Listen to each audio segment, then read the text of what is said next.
Barzy, I got to ask you. I was thinking about this whole Memorial Cup being canceled. What do you think Roger Hunt thinks of the Phil Tomasino trade right now? Boy, oh boy. Why do you got to put salt in the wound? I was feeling bad enough, and I'm totally wearing my OHL hat here. Okay, so Sure. no disrespect intended to the rest of the Canadian Hockey League, but there were some, and I might have been among them with my OHL bias that thought Mm-hmm. Oshawa got a bit of a raw deal a couple of years back when the tournament went to Regina for the 100th anniversary. There was some rationale there, make no mistake about it, but I thought there was rationale for Oshawa to host back then too. And this year, no disrespect intended to the Sioux, but it looked like it was Oshawa's tournament to lose. And as you just mentioned, you add, oh boy, a whole heap and helping of salt into that wound when it gets canceled again. And not only does the Phil Tomasino trade go by the wayside, but so too does the opportunity to play host this year. What I a year. Yeah. Phil Tomasino played 26 games for the Oshawa Generals. And don't get me wrong, a hell of a 26 games, 43 points as a Gen. But they also gave up a young defenseman and 9 draft picks, 6 of them second rounders. That is a steep price to pay for 26 games of Phil Tomasino. And given he's over a point a game in the American Hockey League right now, I don't think he's coming back anytime soon. Well, I don't think the even OHL, if they have a season. Yeah, I'm just saying even the most optimistic at the OHL are saying they're still trying to figure out a way to have some sort of season before the NHL draft in late July. I don't even want to go down that road, but it's do the funny. Burks call Roger Hunt and just say, "Hey, we feel really bad"? No, really? You we think that's feel gonna really bad? They feel bad about other things, unless you've forgotten about that $250,000 sanction. Heyo. We feel really bad about that too. Can we claw back some of that money? Yeah. Or the trades that were trades and weren't trades, and then they were trades, and players were told, but then they didn't leave town. Hey, that's a fun city. I was feeling bad. Crazy. I was feeling bad for Ottawa all this time because, of course, they had a great run that fell short, and then they were loaded for bear in the season that wasn't the 2020 season that ended prematurely when the pandemic first began. But you take that now, and your point on Oshawa is great. But you take this now and look even bigger picture. This is 2 consecutive years, Poper, that Canada's National Junior Hockey Championship has been canceled by COVID-19. That is a big freaking deal. I don't think it is on the big scale of things, if I'm being honest. Oh my gosh. But listen, everything's been canceled. Really? How many NBA championships? How many Stanley Cups? How many World Series? Those are major sporting events, though. But the only difference, Chris, is the financial aspect of it. That's why the pros could continue doing it. But this is a championship. We just mentioned Regina with a more than 100-year history. It is the National Junior Hockey Showcase outside of the World Junior Tournament at Christmas when everybody's a junior hockey fan for 2 weeks. This is a big, hairy deal. I'm with you, but we didn't have a USHL championship last year, I don't think either. And they're on the same levels here. We're talking pro versus amateur. And on the big scale of things, I know it, like you and I, the Memorial Cup is the Memorial Cup. It's the bread and butter. We love that time of year. But on the big scale of things, I don't know. I'm just on a bigger note, I'm more upset that the last one was canceled because I think the Rangers made some moves that they could have pushed to go to Kelowna. And I really wanted to go to Kelowna. You know what? I'm not going to lie. I may have even mentioned to the family, hey, it's possible in May we might spend a couple of weeks in British Columbia in beautiful Kelowna. I know you've been out that way before. I've been out that way before. And yeah, it would have been nice. Heck, the following year in Halifax would have been nice. Can we please just get back to playing junior hockey and you and I get back to broadcasting games with the hopes that when the Memorial Cup rolls around, we get a chance to participate in some way, shape, or form? Because not only is it fun, but they've been having it in some pretty good places lately.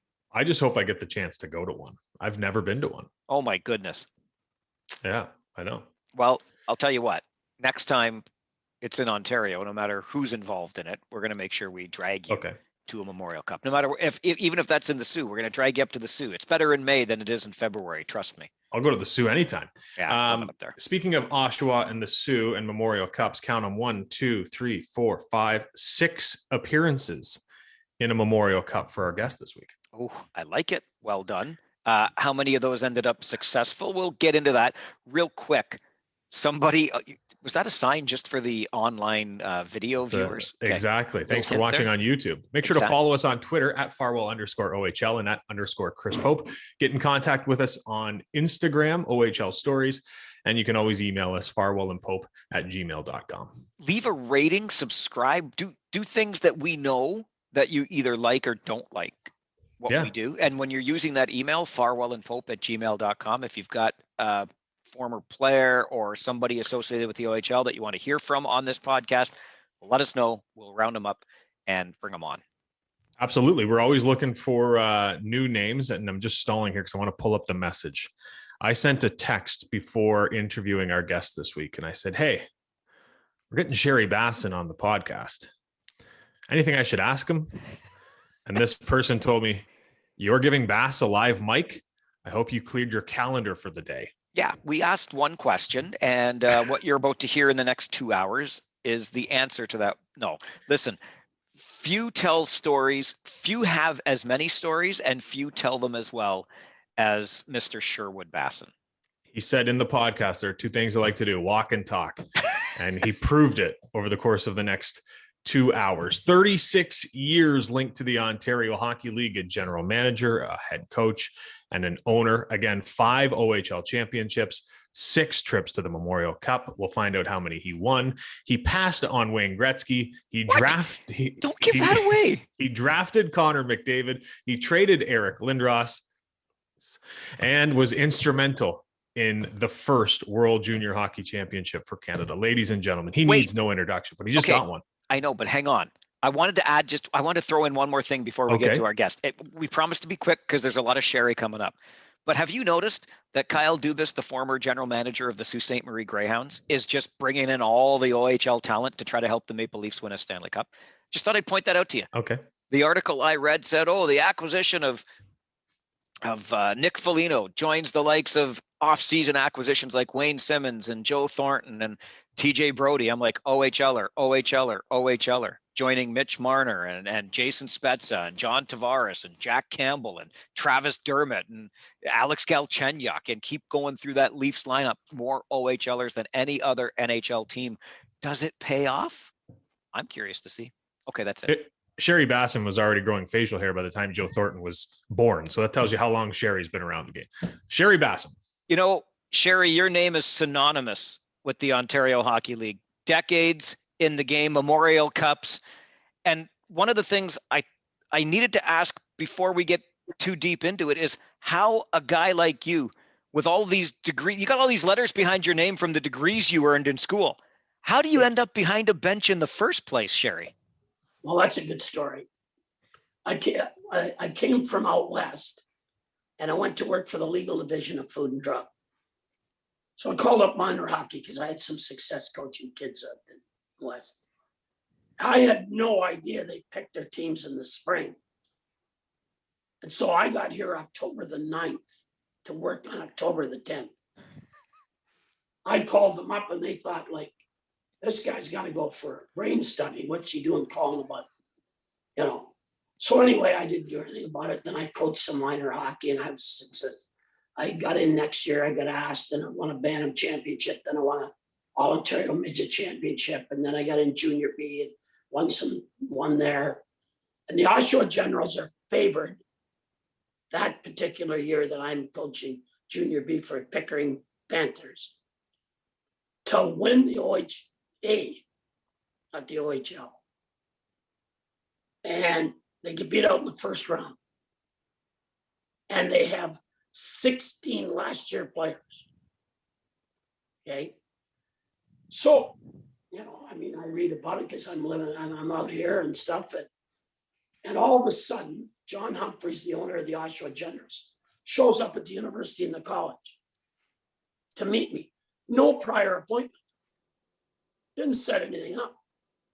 And I don't know if you guys know me as much as I look, or My office is the messiest office you've ever seen in your life. I'd have piles of paper everywhere and stuff, papers that I had people. And at that time, I was also designing the paralegal program for the province of Ontario. So I didn't want to interview him in my office. He'd look at this office and say, the heck am I doing with this guy? But the associate dean was a neat freak. So I asked if I could use his office. So we're in the dean's office. We have a 2 or 3 hour meeting.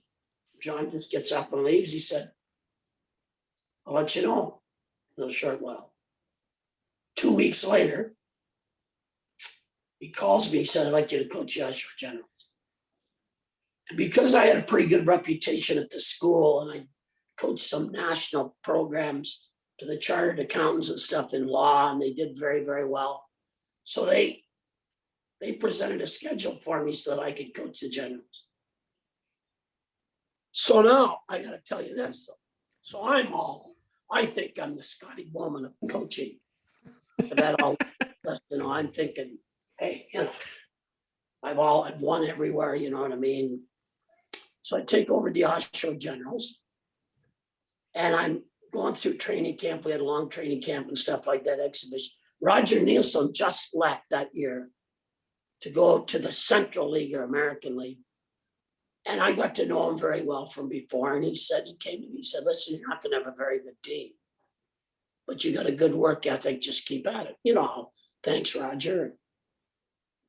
Now we play an exhibition game against the Marlies, George Armstrong, who I'd love to tell stories more about that, but he's just a wonder. Him and I became very good friends. And I used to look after his mother when he'd come to scout and stuff like that. Put them in so anyway, after the game, and they don't have like 12 of their best players. Remember in those days, before you went to the draft, here's an interesting point for you, Chris. You could protect 8 players in your own community before you went to the draft, which I changed, by the way, because the idea was to keep Toronto can protect the best 8 players in Toronto before you go to, so they had powerhouse teams. And then they'd end up, if Kitchener had a superstar or something like that, they'd end up giving you 5 pretty good players for him. So it perpetuated.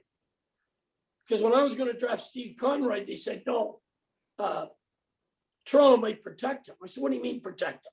But anyway, I don't want to digress here. So George takes me after the game and he sits out 12 or 14 of his best players. We got our whole team dressed. Takes me after the game, comes to see me. Takes me under the balls of the rink and said, son, Jesus Christ couldn't get your team to win. Really. I'm thinking I'm this coach. I'm one of the first guys now that's got the board out on the ice, all this sort of stuff. So now about an hour and a half after the game, and you'll enjoy this, I'm out going to my car. A guy by the name of Frank J., who Roger Nielsen said the best judge of talent he'd ever met, who I got sitting on his yellow gremlin, smoking a cigarette, looks at me and he said, hey, you don't know how bad your team is. I said, oh yeah? He said, you won't win 10 games. And if you do, you should be coach of the year. So I said to him, to show you how, I said, Frank, are you crazy? I can take 5 guys out of the funeral home and I'll win 10 games. Guess what? We won 5 and tied 5. And here's how I ended up getting where it was, which is a good continuation. John Humphreys had talked to me 2 or 3 or 4 times during the year. He'd get a little, get some rum and soda in them and at a party and say, I want you to do both out. And I said, John, you can't do both. Kilray does both, but he's got a heck of a staff there. Anybody in Kitchener that's doing that, those guys got good surrounding staff, and you don't have a, but you can't do both, will get killed. There's too much to do. So he approaches me again. I said, no. At the end of the year, he jumps over the deal. The very last game, we're walking around the rink. We step into a broom closet at the rink.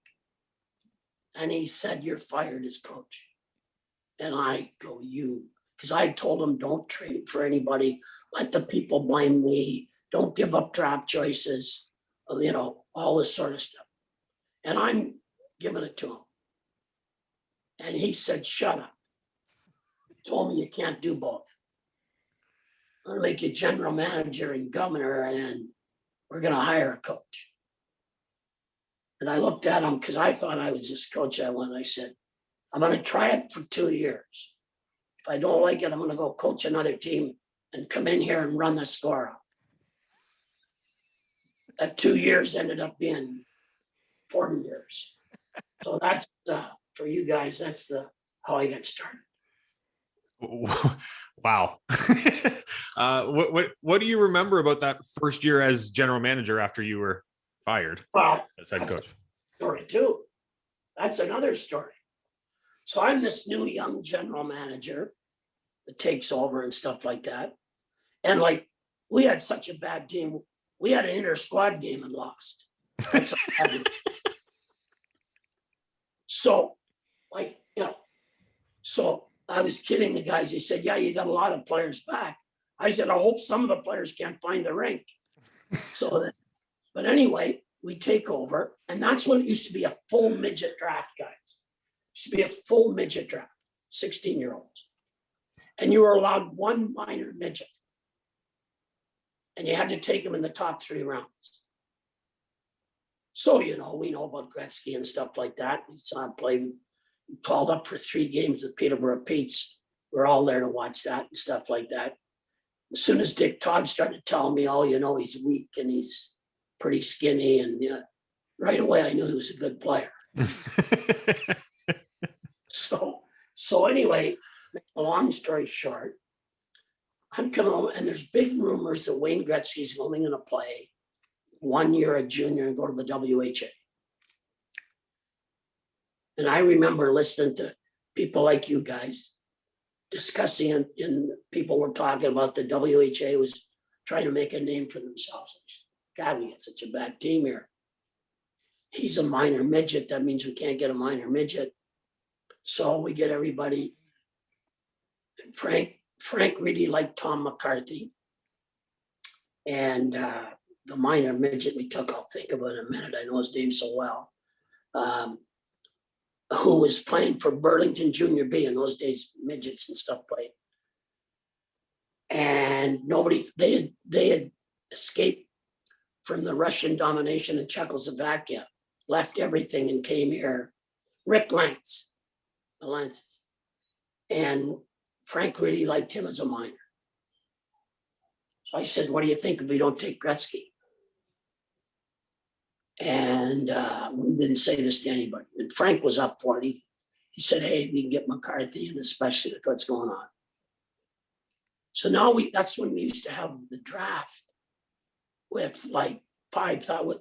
They had it in Kitchener. The arena was jammed, filled. So this one was in Toronto. It's all packed. And everybody here in Oshawa, they're writing in the papers and on TV and radio about how we're going to get Gretzky. And I called the owner. I said, how do you feel if we don't draft Gretzky? Because when I took over, when he asked me, what do you want me to do? I said, I want you to own. You be the best owner. If you want to manage, then you should name yourself as manager. So I called him up. I said, what do you think if we don't take Gretzky? He said, you're the hockey guy. You told me to own. How many owners, as you know, in today's, whatever say that? So not many. I go to the front, mics, everybody, all the press are out front, for that first pick. And I say the Oshawa Generals are proud to select from North York, Tom McCarthy. I want you guys to know, because I know you guys, there's a good thing there was gun control, because they wanted me shot. They wanted me shot. You have no idea, it was just you'd hear the people, I call them the great mumblers of the world. But at that time I was younger and said, hey, this is what we had decided. And the Oshawa Times, it doesn't exist now, did an editorial on the front page, not the sports page, about denying them after the way they suffered the opportunity to watch Gretzky play. And the press were all over it. I mean, you had to hear it. Then we take Rick Lance as our minor midget, but I mean, you had to know it. The phone in guys would say, if I see him on the street, I'm going to beat him up. And my wife was concerned about our kids at school and stuff. Like, there was high emotion. But here's to top it all off. Our opening game is in the Sioux. We get beat 6-1. Gretzky gets 3 goals, 3 assists. Let me tell you, I'm thinking, and they're waving me at the old rink to come up those steps to be interviewed at my radio station. And I'll never forget this. I'll take this to my grave. The first thing our announcer says to me, what do you think of Gretzky's game? Hello. And we lost 6-1, remember, and you guys know me. And I looked at him and said, you know, I'd have been really impressed if he'd have got 7 points then. The announcer didn't really catch it like you guys, but no, he couldn't. They only scored 6 goals. Oh, okay. So that was my introduction. But that team, I don't know if the record's ever been broken. I mean, we took a lot of heat. That team went from last place to 3rd overall the next year. I think we made a 54 or 56 point jump and stayed pretty competitive for all the years. Went to a few Memorial Cups and stuff, but I'll tell you, and the last part of the story, I'm sure your people would be interested. We're playing them at home a week or 2 later. We're ahead 4-3, and our old rink would hold 4,000, just jammed to see it. With 30 some seconds, Gretzky's parked in his office behind the net, sets up the tying goal. And of the 4,000 people there, 3,900 turned and pointed at me, even though McCarthy got a hat trick in that game. So that was my introduction as a manager, you guys. So you give Tom McCarthy a hell of a story. He's the guy that gets picked ahead of Gretzky. That's right. What about Wayne? Did he ever say anything to you? Did you ever talk to him about that after? No, I told the story later, but whenever he'd see me, very respectful. His dad was so kind to me. He was very Mr. Bassin, Wayne would say, you know, because he ended up owning part of Belleville. Very respectful. And I told people, and you guys will be the first to record this. One of the things, imagine if we'd have drafted Gretzky, I would have had Gretzky at my beginning and McDavid at the end. Two pretty good bookends. You know what I mean? So that but we had a lot of success. And, you know, from that standpoint, it would have been nice to be around 2 superstars like that near the beginning and end of your career. But McCarthy was a phenomenal player.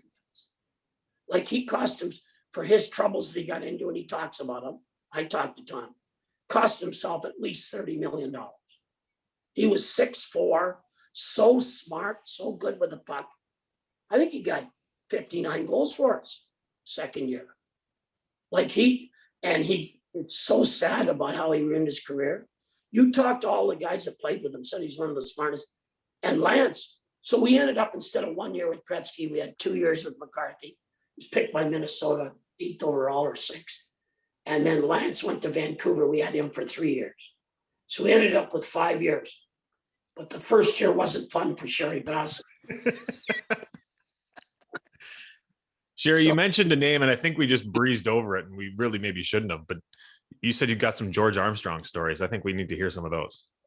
My God, this guy, he was such a good guy. He was I got to tell you a story that he told me. Him and Dick Duff used to have training camp for 6 weeks. Okay. No money. George signed a 10-year contract for $100,000, $10,000 a year. 4 Stanley Cup rings, Memorial Cup ring, Allen Cup ring, Calder Cup ring. Okay. So anyway, the boys asked him to go see Mr. Smythe. Your listeners will like this. And see if they could get some training camp money. So him and Dick Duff go in, they knock on the door, and he explains it. Mr. Smythe, who's there? They open the door, just us, wonder if we could see you. Yeah, I'm getting, come on in. What do you want? Those days, that's why unions and stuff to bring the balance. I said, well, Mr. Smythe, you know, we got wives and we got to do laundry. We're looking for some training camp money. And they said, how much do you want, Mr. Smythe? So we're looking for $20 a week. He said, I'll give you 12. So the boys stand up. This is all you had to see George tell the story, because I'm just so proud of my time that I spent with him. So it was cherished. He stands up and they go and Mr. Smythe said, where are you going? He said, well, we're going to go discuss it with the boys. And Mr. Smythe says, good idea. And tell them it's 12 or nothing. And George says to him, well, maybe we don't have to talk to them after all.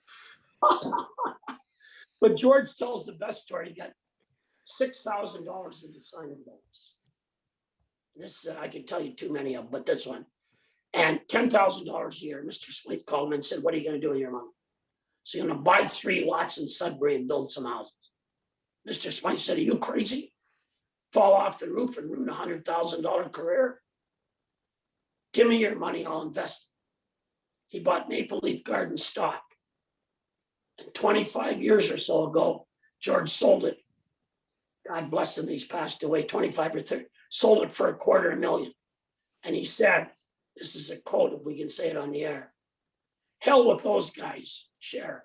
I signed for $250,000 too, he said. Oh, it's a great way to look at it. Yeah, this game has brought me with those, you know, all those different people that I've had the chance to, there were special people in the game.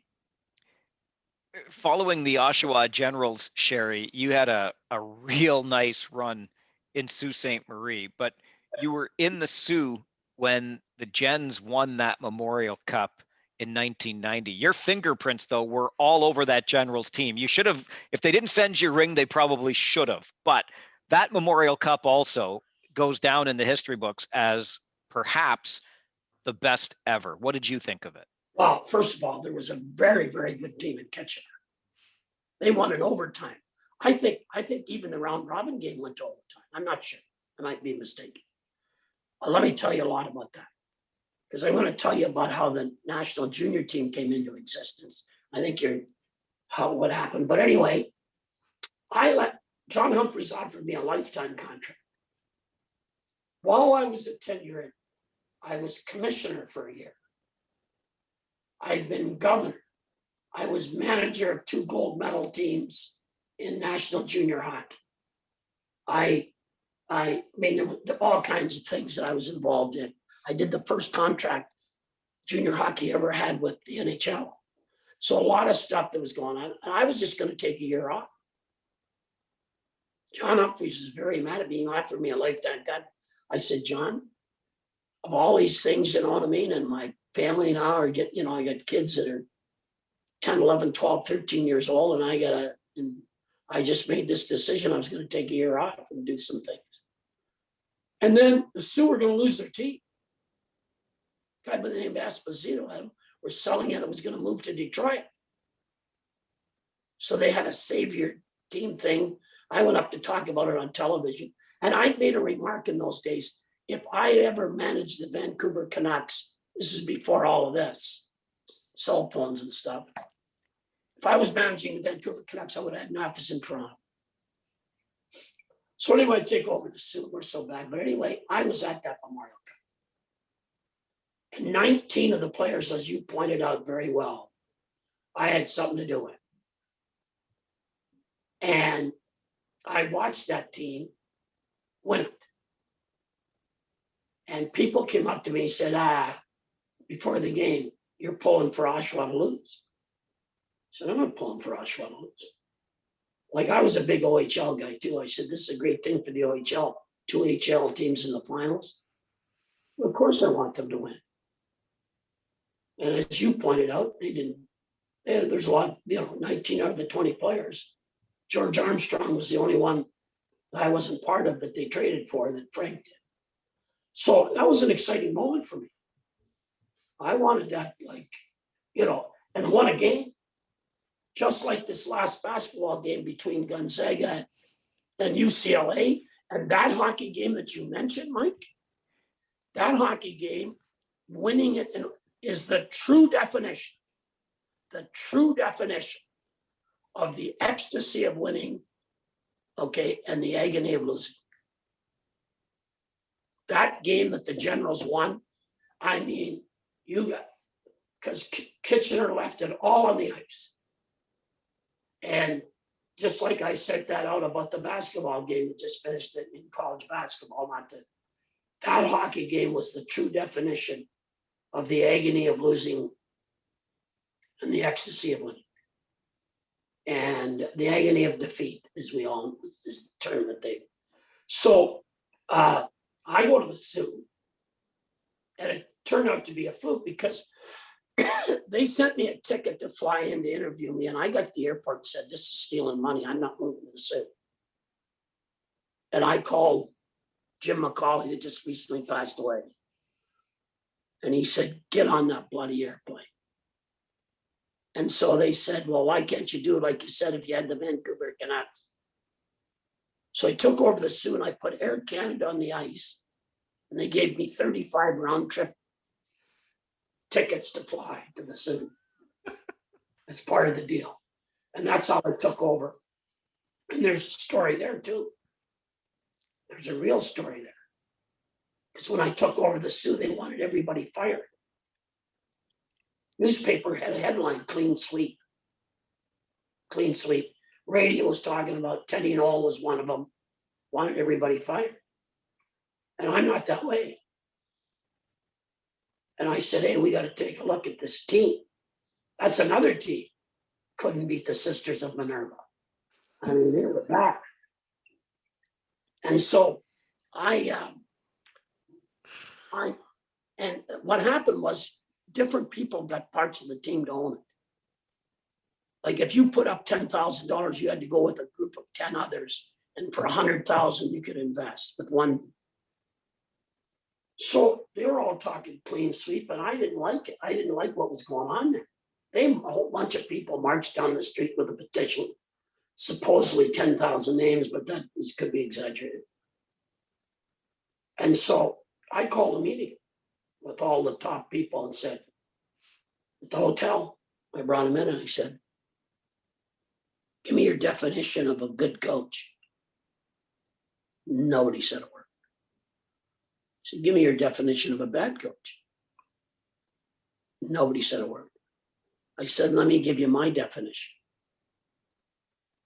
Give him a good team. If he screws it up, he's not a good coach. So until we get a proper team here, Teddy Nolan's going nowhere." And I don't know how much was, a lot of people say racially inside. I have no evidence of that. But I could tell you, and then we went on to 3 Memorial Cups 3 years in a row. So and the one we lost out west, the second, we beat them in the round robin, I think 6-2. Niedermeyer. We had a 3 or 4-on-1 with 20 some seconds. Okay. Ralph Internuvo, if you remember in those days. Anyway, he makes a pass. We miss it. Niedermeyer picks it up. Zach Boyer comes off the bench, the far end. Niedermeyer hits him tape to tape. He goes in, scores with 14.6 seconds to go. Not that I remember. And they win the Memorial Cup. And then the owners come into me after when everybody's crying and I'm in tears and says, "Don't worry, we'll win it next year." I wanted to smack it next year after, so as it turned out, we did. Being to the Memorial Cup, and you mentioned 3 straight years, what's a greater feeling, that the winning or the agony of defeat that you talked about? Well, that's a really good question. You never forget the agony of defeat. like when we lost the gold medal to the Russians in '86, or you remember, like, even though you try to get it out of there, you know what I mean? The ifs, you and I'd be talking whenever, if you were there, all about the ifs and buts. I always used to say, if ifs and buts were candy and nuts, it'd be a wonderful holiday season. You know, and so I never got into those. I didn't like back pocket excuses or ifs and buts. But when you do win it, after you've gone through that agony, it's a special moment. I'll tell you that, so, I've been lucky enough to be at the Memorial Cup 6 times and 2 teams that went. Like Mike said, I had my fingerprints on them. Mm-hmm. And, but I mean, the point is that you don't forget either, really. I don't try to dwell on it, but when you mention it, I can tell you where I was standing in the arena with 14.6 seconds. I can tell you where the puck went in, and I can tell you the harpoon that went through my heart. So that's a good question. So I don't dwell on it, but when we talk about it, I can certainly remember it.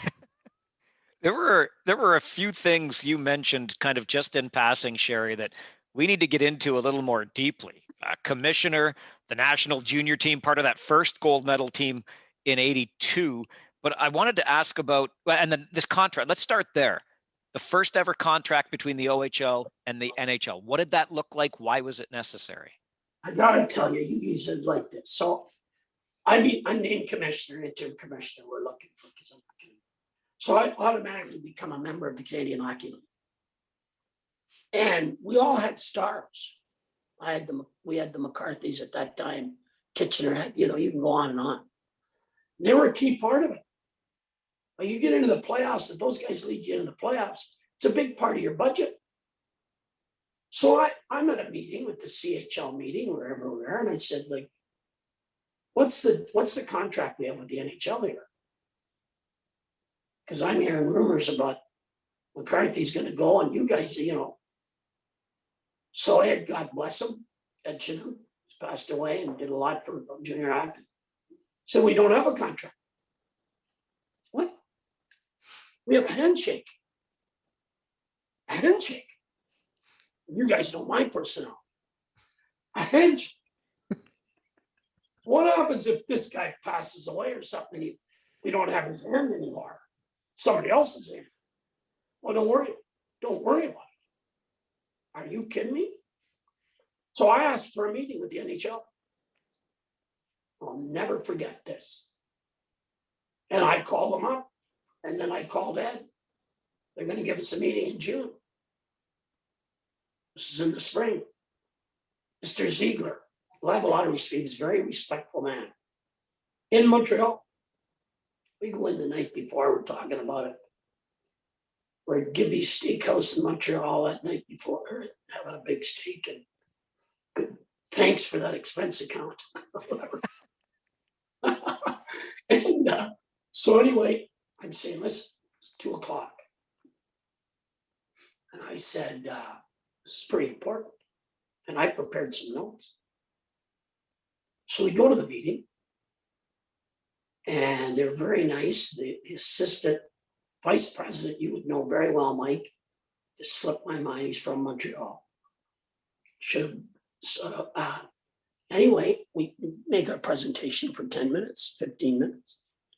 The vice president says, we're going to take this under advisement and meet about it.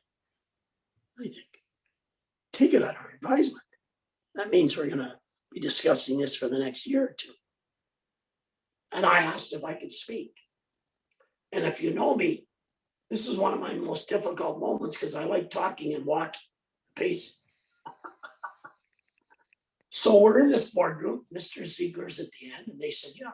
And I get up and speak for 15 minutes. That those of us that are going to lose stars at 18, what it means to us, financial. And I put the whole thing, and I remember Mr. Ziegler was twiddling his thumbs and listening intently at the end of the table. And I was walking up and said, and I proposed a specific budget.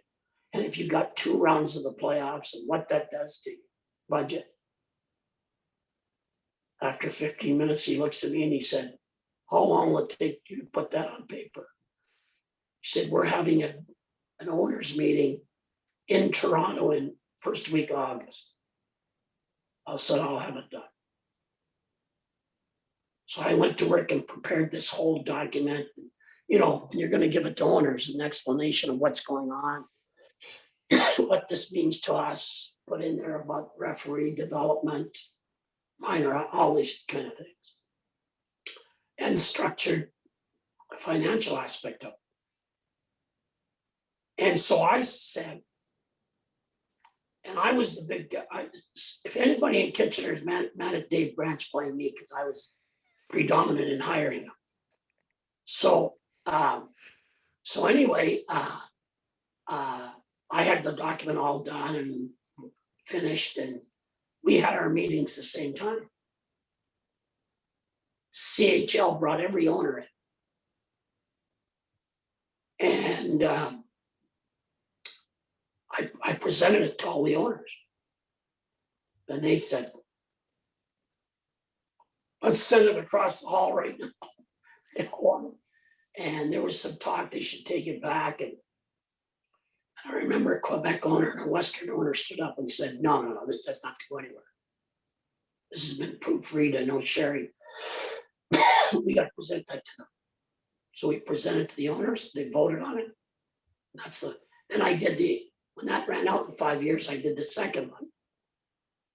And that's the groundwork for what junior hockey is with the NHL today. And that's how it came about. And so to lead into so now Branch takes over. And we still can't get rid of him either, Sherry. He's still here. I think he's a permanent implant. I think even when he dies, they're gonna put somebody there. Just put it in. He's done a lot, though. He's certainly done a lot for that league. I'll tell you what, he brought that league from its, without question. He's been a phenomenal leader into where we are today. So anyway, you wanted to hear about the World Junior. Do you want me to talk about that now, or do you want to wait? Yeah, I just want to. I'm wondering, how do I word this? I don't want to say you were smuggling, but you were smuggling some things into Russia when you were part of that World Junior team. Oh yeah. That's another story here. I'm going to put that together. I'm glad you asked that. And getting out too wasn't easy. So you had to understand now, in Russia and wherever, Czechoslovakia, this is before they were divided into Slovakia, the Czech Republic, all ruled by Russia. Barbed wire fences, checkpoint Charlies, machine guns in towers, not to stop you and me from going in, to prevent their people from leaving. That's when I used to come back and lecture all over. Pretty good country that we live in. We have our faults, but democracy is the best of the rest. It might not be ideal at times, but it's the best of the rest. And so, and there was very strict rules for the Jews. I happen to be Jewish. So I said they only had one synagogue there. And my dad immigrated from Russia, 1924. They killed my grandfather, his father, when they found out he was Jewish. He had 5 sisters and a mother, and he immigrated, couldn't speak the language, with $5 in his pocket. Brought them all over when he got it. So I owed something there. We had some relatives store. So we wear a cap, the Jewish religion and stuff like that, in prayer books. So I got them in all the hockey bags and in my bags, because I didn't think they checked hockey stuff. And flew them in. Okay. And we went in by train from Finland. You had to see it when they stopped the train there and they get on your car. This guy's got a gun that he's pointing at me. He's got 2 guys beside him with rifles. He's an officer. Wants to go through all my stuff. I told the guys to bring a lot of reading material. took my Time magazines in those days, and Newsweek and stuff, because they didn't want the public to see it. Took that all away from me. But who's to say, like, the gun goes off, and it was an accident.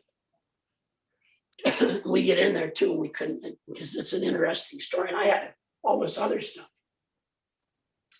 So I told our players I was sick of hearing excuses when we travel. If we're delayed 2 hours, we're going to tell them we thought we would be delayed 4 hours. We're not complaining. There'll be no back pocket excuses. So, which was Leningrad at that time where we were going, which is now St. Petersburg. We get in there and I collect all the stuff, and I find out about the one synagogue, and I go to our host.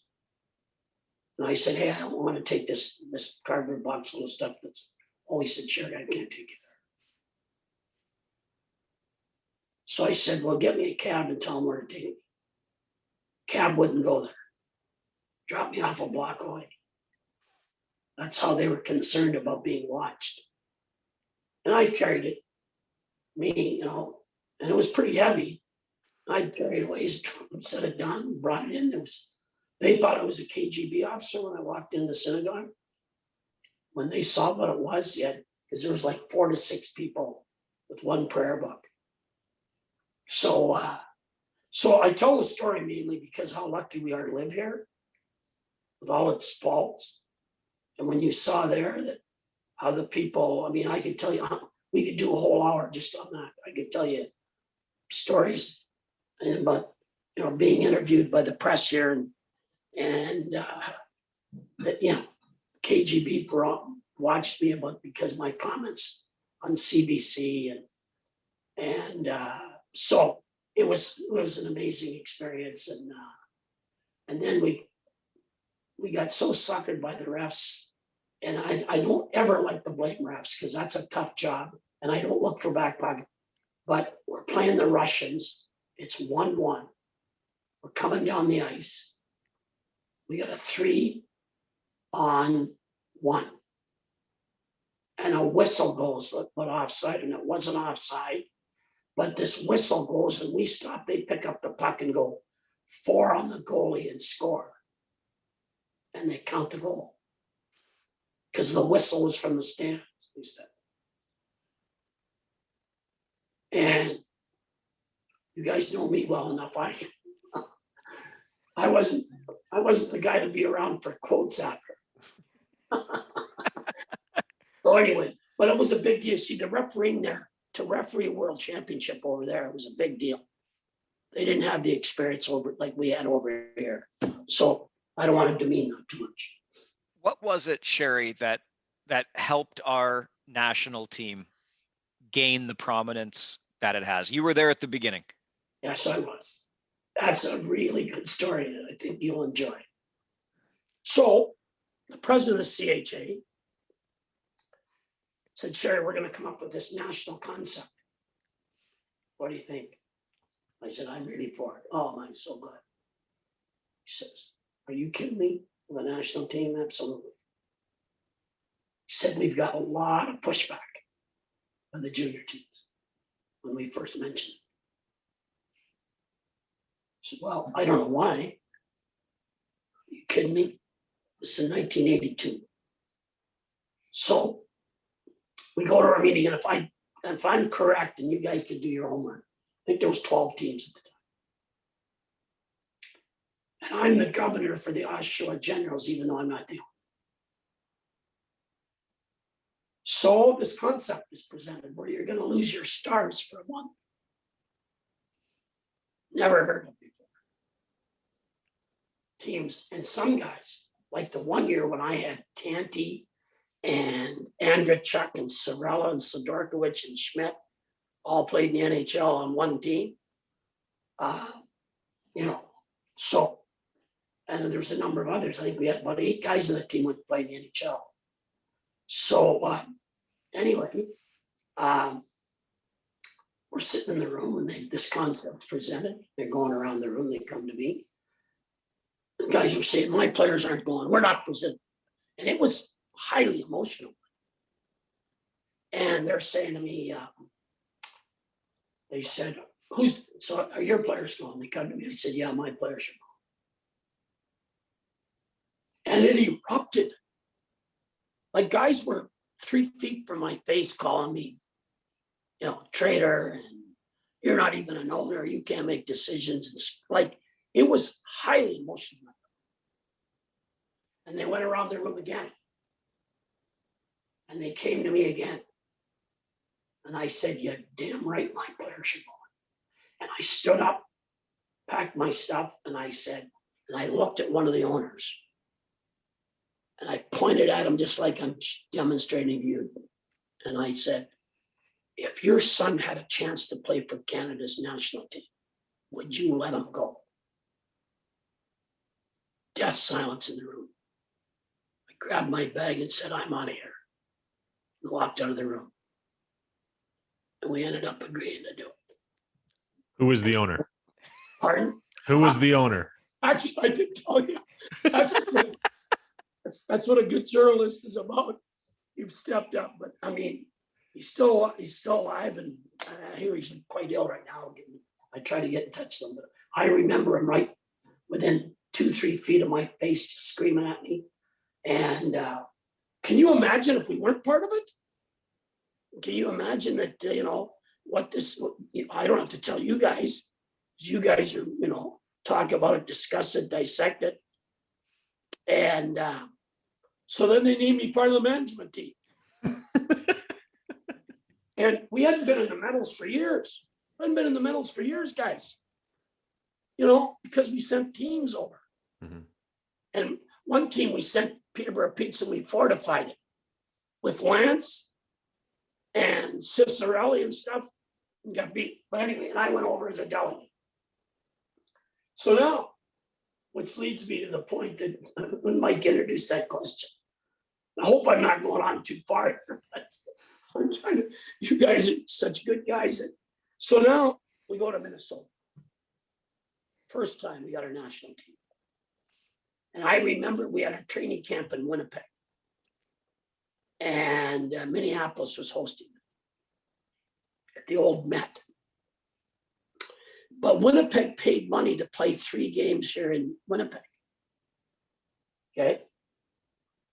And so you guys, so now we're there. Our goal is to get a medal. But because we were last, it was round robin, strictly round robin in those days. 7 games you played. Because we were last, we had to play the top teams right off the bat. Finland, Sweden, and Russia. And there's a lot of immigrants from territories that Russia controlled. A lot of immigrants came in the 20s and 30s and 40s. So we end up beating the Finns, beating the Russians. I remember we ran their goalie because he'd come out and play it in the corners. And I asked if he was fair play. And Troy Murray was one of the best captains we ever had. I've ever been around. I've had a lot of good ones, but he was one of the best. But I also got to talk about Mike Richards for your team. They beat us in another question. But anyway, so we go in there. We nail their goalie and score in the empty net. They go screaming. But the referees say, hey, didn't really hit him, just rubbed him out. So now we got to play the Russians, who not only hadn't been beaten, had never been behind in international competition. And everybody talked about what a great team they were. So my whole goal was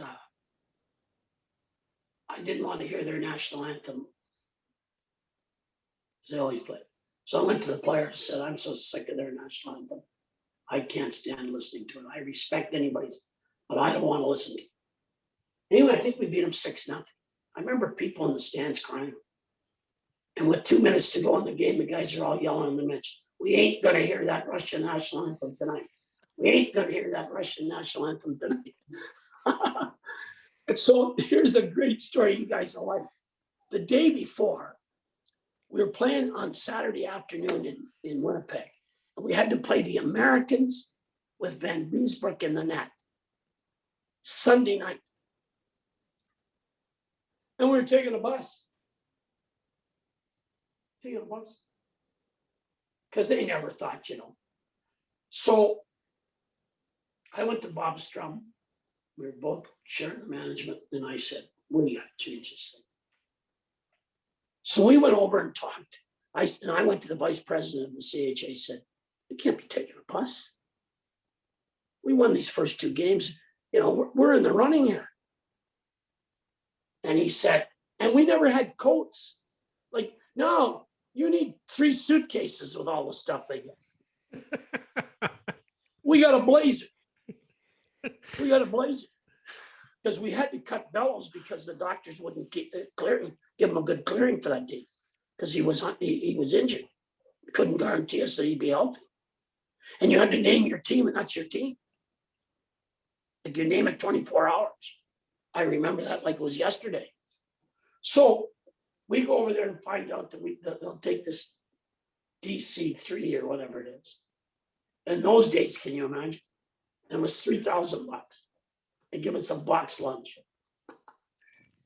So Bob got him down because he said, look. So I go back to the CHA and said, we're not busing. No.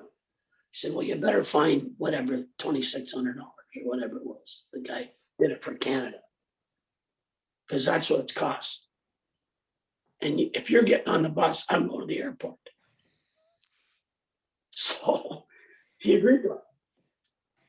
So now we beat them. We didn't think we'd beat them like this. Everybody said, oh, how they're such a team. You should have seen when they were behind in the 3rd period, fighting with each other, yelling at each other, because it always won so easily.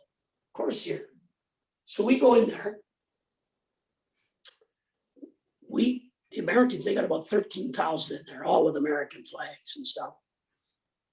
Van Beesbrook in the net. I think if you look up the stats, if I can still remember, we outshoot them 18-4 and we're behind 2-0.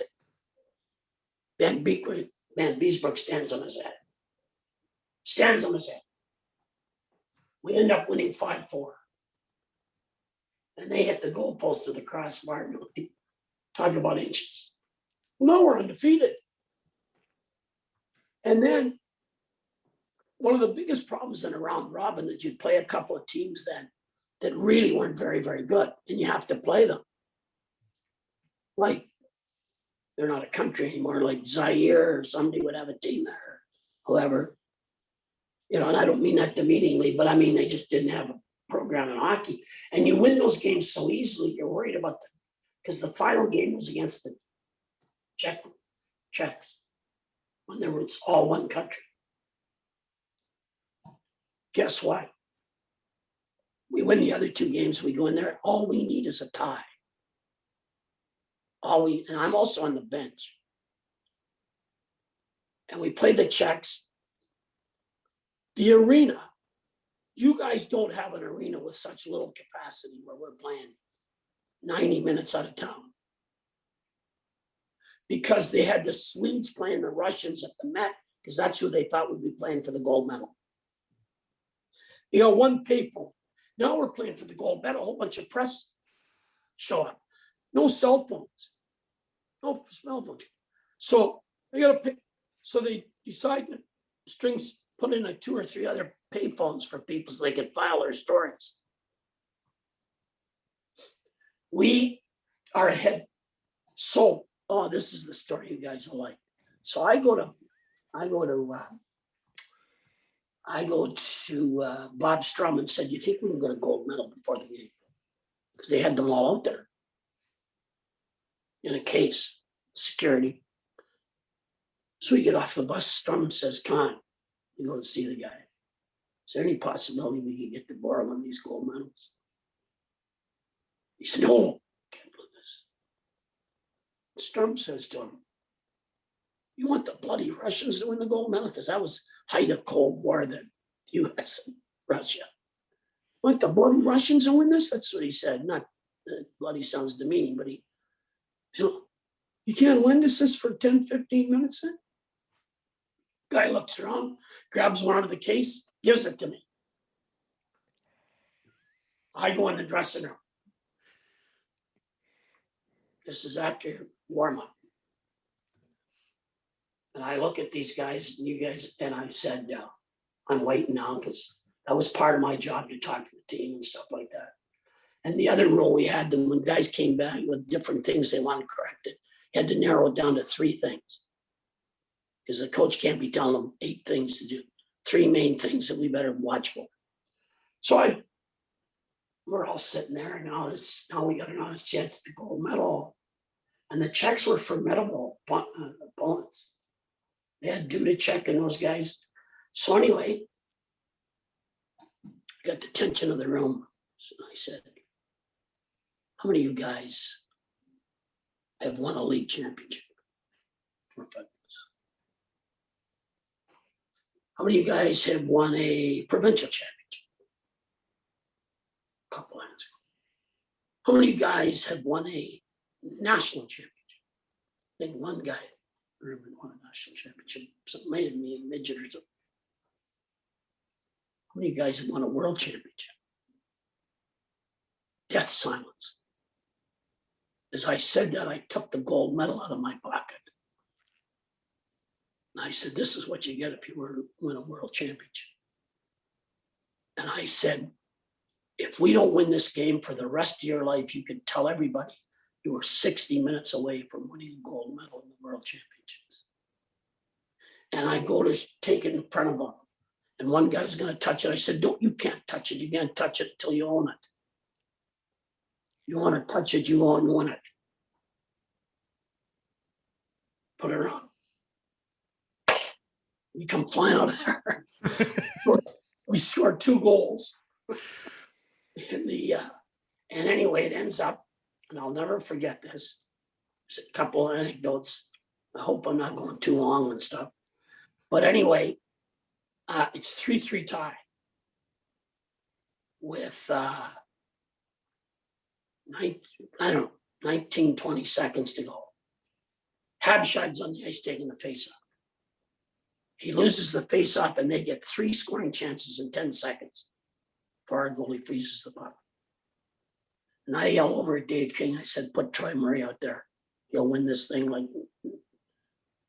Because I remember Habscheid said, thanks for getting me out of there.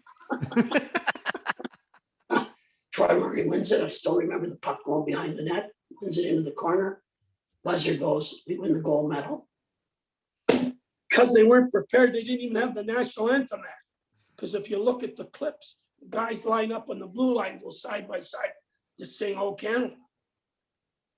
And I remember the CBC color guy or something had tears running down his face. Well, those guys are singing. And we have to go back to Minneapolis. They're having a banquet that night to give out all the awards and stuff. But we're in the dressing room. This is just a local little rink. There's no seating, you had to understand it, where we were. So the best part of this story, of all the things that happened and all the emotion, gold medal, and as we're leaving the rink to get on the bus about an hour and a half later, because of all the hoopla,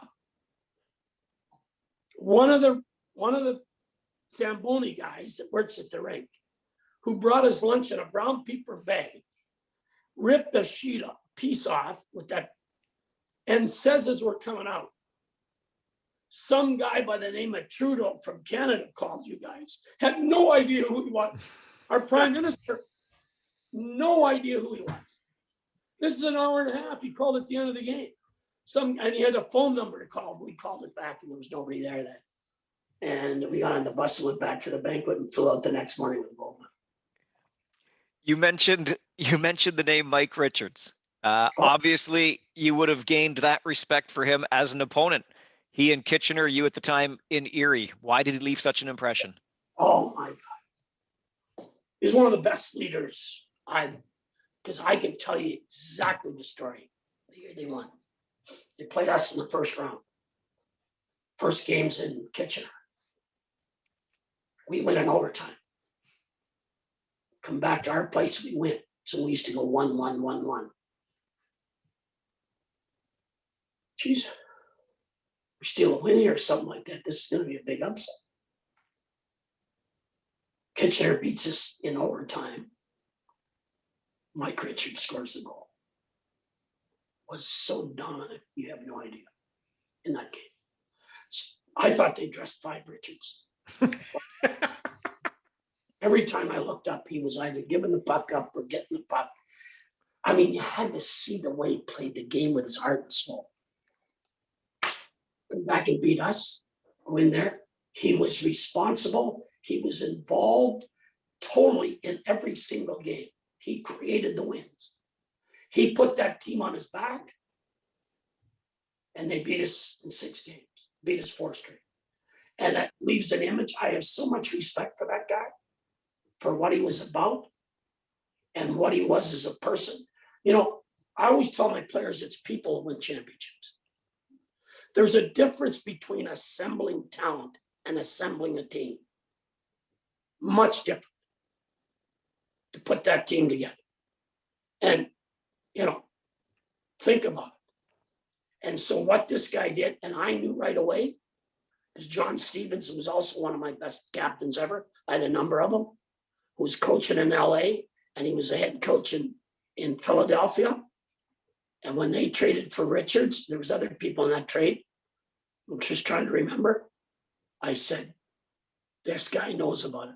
And he was a major contributor in LA, a leader for them to win Stanley Cups. Like, he was more than just a player.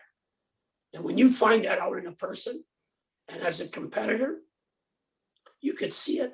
He literally took that team over, said, get on my back. We're going to win this series. And he did.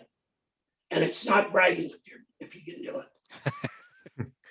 We'll get to never what he bragged anyway. He wasn't that kind of a guy. And he was the key guy. There was a number of other guys in that team that were a big part. He was one of the leaders for them to go on and win it. I mean, he made such an impression on me. Like, and I said to him, he scored that overtime goal to make the series 2-1 coming back. This guy said, we've had enough. I told her, this guy is going to do it. If we don't control Mike Richards, we're not going to win. And it was exactly true. And I'll never forget it. And because people like that make an impression on you, and I don't care what anybody has to say, the Mike Richards I know, I'd have him play for me any day of the week. We'll get to some of the leaders you had in Erie, because Lord knows you had plenty there. But I want to ask you one question. The Eric Lindros trade from Quebec to Philly, he was almost a Ranger. And I remember reading at one point, this is years back, I remember reading that you had something to do with this trade, or somebody called you or something. What's the story behind your interaction with the Lindros trade? Well, I traded Eric twice. They brought me in to quarterback that trade, Quebec, and be the assistant manager in hockey operations. And Pierre Paget and I became the best of friends. Pierre Paget was general manager coach, but he just wanted to coach and have control. He gave me a way more power than I should have got the first year with them. So anyway, I traded him in junior. Mm-hmm. I didn't draft him. And when we traded him in junior, there was all kinds, because, you know, they had different ideas when they said about schooling that. They wanted him close to home where they could watch him. I had no problem with it. I went to their house. I had no problem with treating your son. The key term is fair equity. And I determine what the fair equity is. We as an organization, my leadership, not anybody else. So I sent a deal out to all the teams. Anybody want to trade for Eric? And their offers had to come to the league office in writing, because I didn't want someone saying, oh, I made a better deal. They're all stamped by the league office. And I would negotiate with the top 5, 4, 5, or 6, the ones that were in there. And I remember the guys that were in the running, Belleville, Kingston, Oshawa, Hamilton.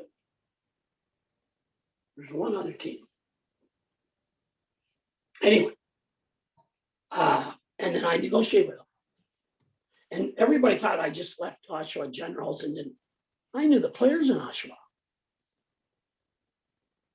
So he ended up, and he almost went to Belleville, but they wouldn't. There had to be a good young goalie in the deal. Because to have a decent team and build it and have to find a goalie, that's problems in River City.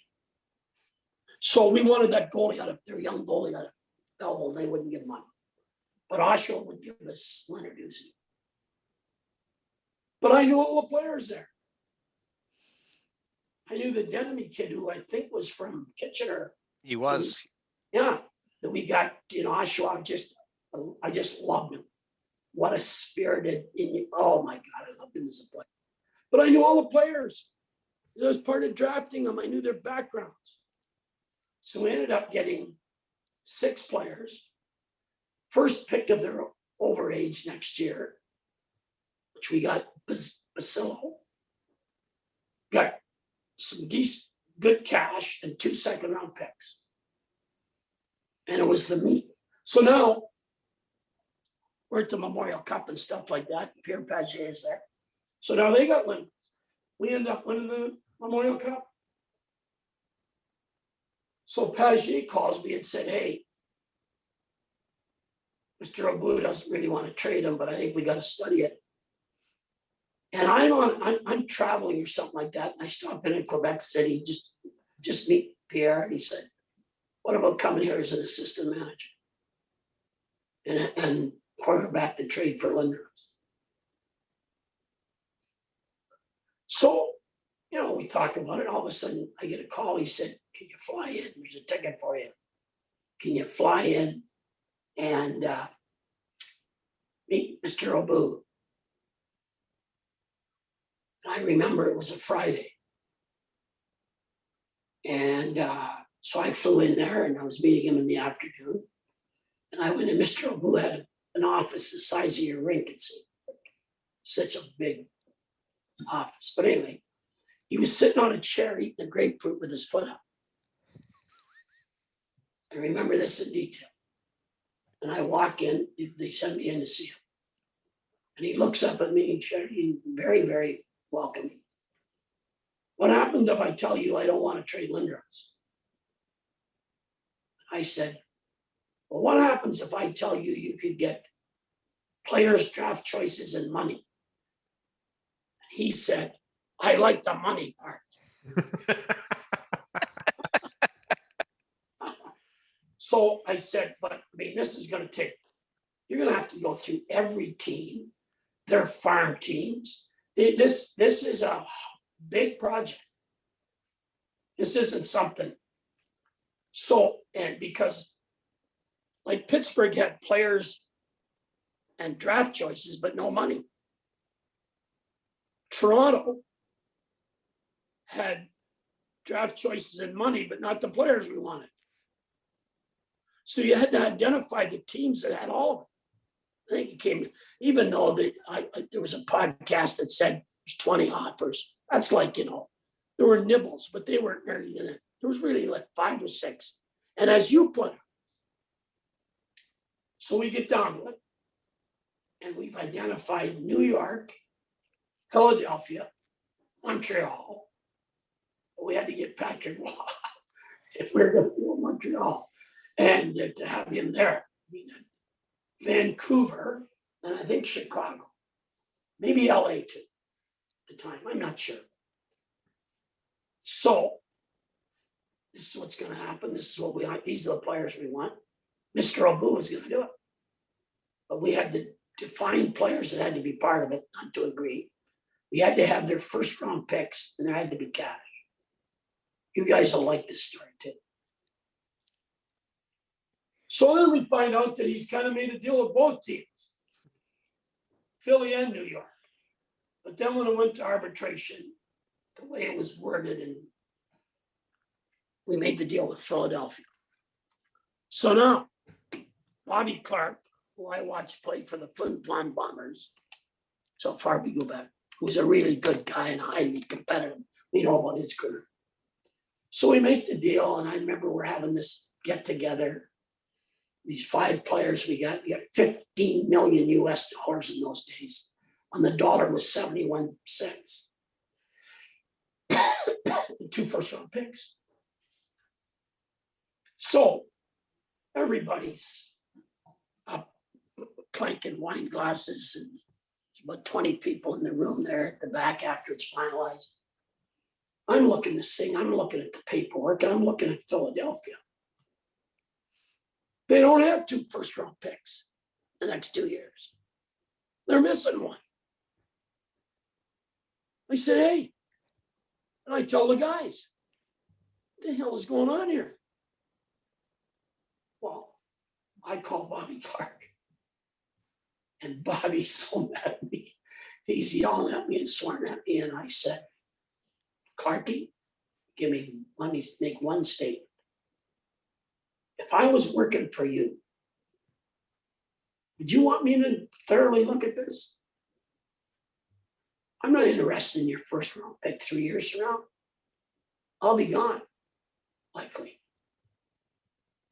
The deal was first round pick the next 2 years in a row.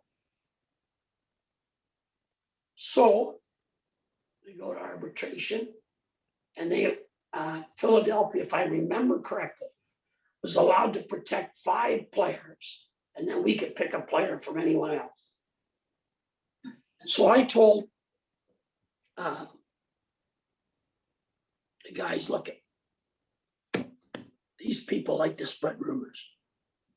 So you call St. Louis or whoever, I'm not picking any team, and ask them what they think of whoever on Philadelphia. But none of those guys were the guys we were interested in, because we know they're going to call Philadelphia and say, hey, Quebec called us about this guy.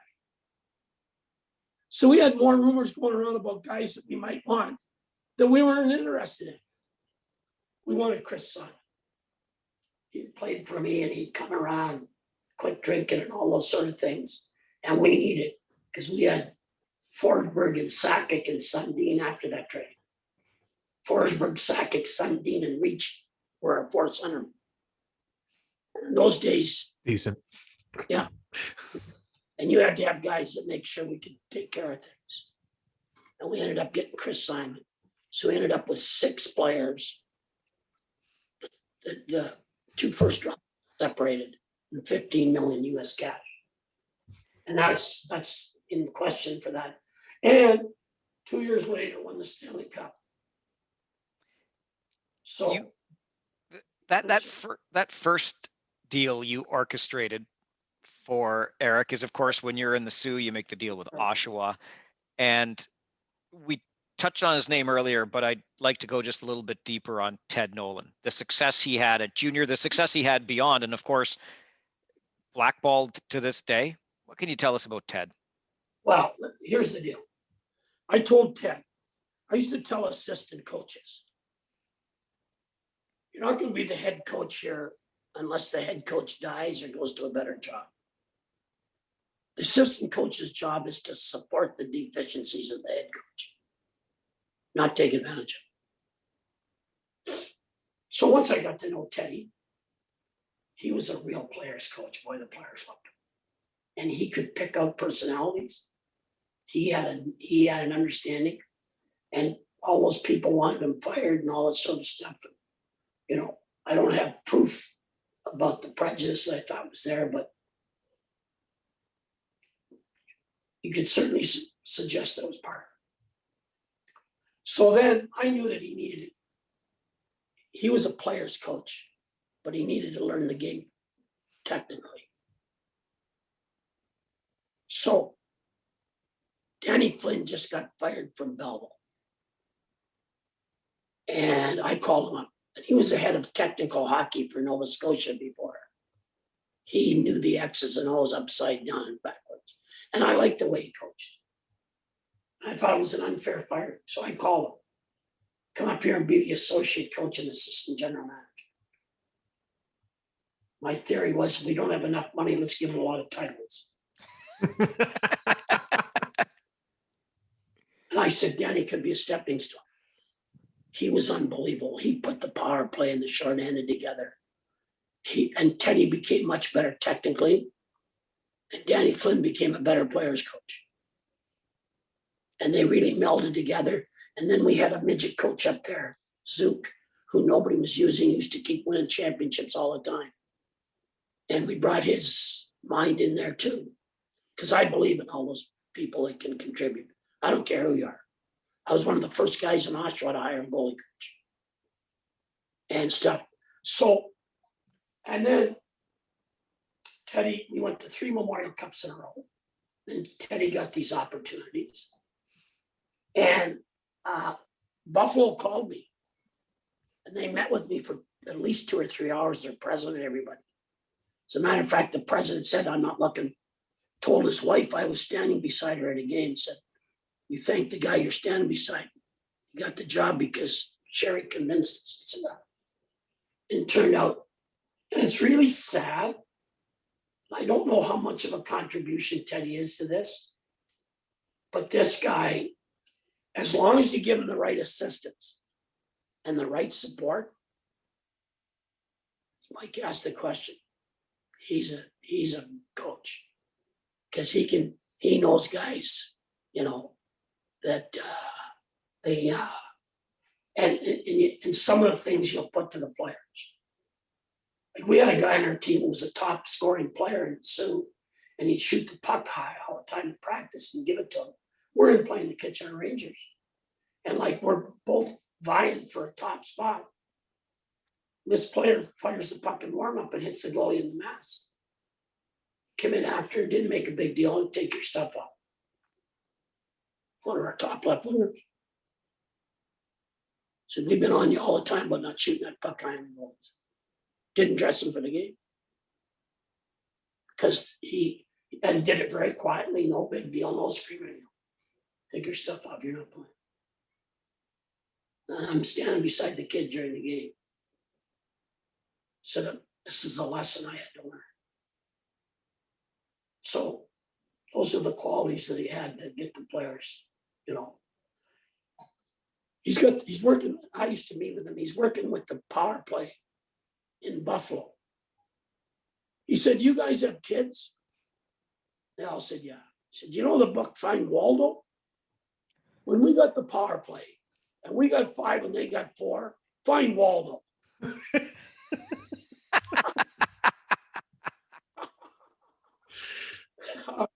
That's what he said. The guys are all laughing and banging their sticks and stuff like that. So he knew how to get to that. Sherry, you spent the last leg of your career south of the border in Erie. How much did that city change as a hockey town from when you first came in 96 to when you left in 15? It's unbelievable. I'll never forget when we first got there, you know what I mean? Especially, and you guys know it, but you guys played at home on Fridays. But on a Friday night for high school football, where when the 2 top teams played, they get 10,000 people. And there'd be like 10 or 12 high school football games going on. You know, we wouldn't have enough for a bridge tournament on a Friday night. And so anyway, it's amazing though. And a lot of promotions and how we got. And then when we got Brad Boyce and those guys, he was Ontario Hockey League player 2 years in a row, academic player in Canada for one of those years, you know. And we put the good, see, I always had a theory, because I'm going to get into this when you ask about McDavid. Ooh. If I was a 7th place team, it didn't bug me that if we could make adjustments and I could get the right future, that we didn't make I used to hear these guys, we made the playoffs 13 years in a row. Never been past the second round. Like, what's that? That was me. That was my philosophy. My philosophy wasn't 13 games and I'll make it a play. I was not concerned about moving players. If I could look in the future and say, wait till Brad Boyce is 18 years old. Okay. Wait till Corey Pecker, you get 2 years out of him, 55 goal scorer. This, you know, Koliakovo when he's 17, 18 was a defenseman. Where are these guys? And having the right goaltending. Because my theory about goaltending 75%. When you don't have it, it's 100. So, you know, and I started looking, I said, hey, these guys are all young. We're going to play the hell out of them. we go into Kitchener where they have 2 real good lines, we're going to get killed.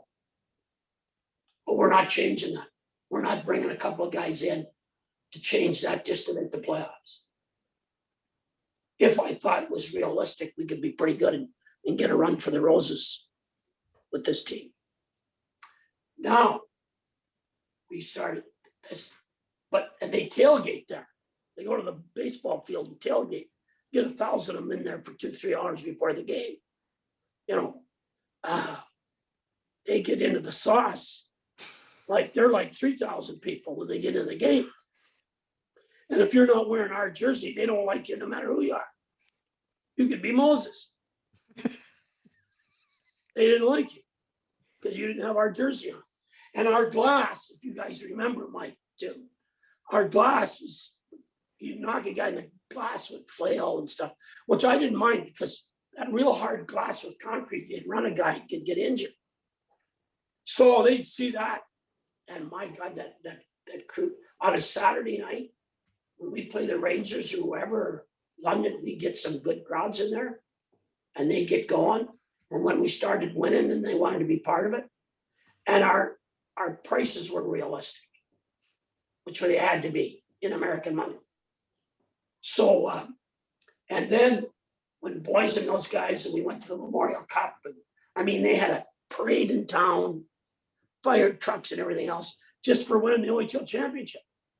And there was 4 or 5, at least 3,000 people at the park. So it just got to be part of it. And then the story, so we had a nucleus there, 2,000 people that just loved the team.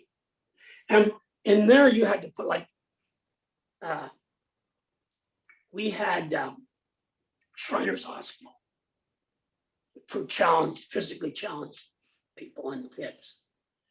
And if you were in university, you had to be going to school and taking something in those days because I demanded it.